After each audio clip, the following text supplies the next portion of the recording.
Welcome back to Newswatch. AJ Norwood here, and tipping things off on the hardwood. Head coach Kermit Davis and the men's basketball team have snapped their 4-game losing streak with their weekend win over Vanderbilt. Offensively, freshman quarterback John Rice Plumlee was a nightmare for the Commodore defense as he accounted for over 200 yards of total offense. The running back trio of Scotty Phillips, Jerrion Ely, and Snoop Connor also ignited the Rebel offense, all three backs posting touchdowns as well. Homecoming is normally a time to celebrate the king and queen, but for Deterian Jones, a senior political science major in this year's Homecoming King, it's more about inclusion. I felt a certain sense of responsibility over the summer, like when everything was happening. And I think when I was a freshman, it was if you were not like a white Greek male, it was like you're basically not going to win anything. For some students, winning Homecoming King is just another accomplishment. But for Deterian Jones, this crown was a culmination of breaking barriers for a minority student.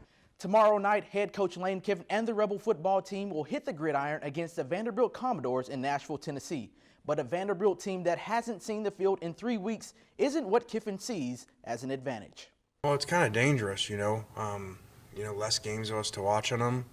I believe they've had some COVID issues where it sounds like now they're getting back from them, and the players that were banged up are all coming back. So I don't know that it's a great advantage. A lot of people would like to have back-to-back byes.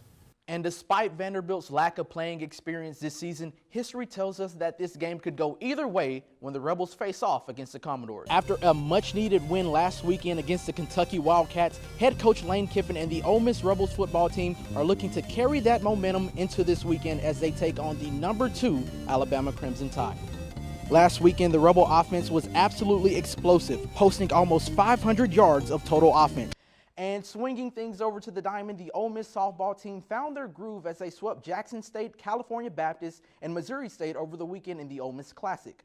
On Friday, the Bats were absolutely smoking for the Lady Rebels as they beat Jackson State 8-0 and California Baptist 8-2.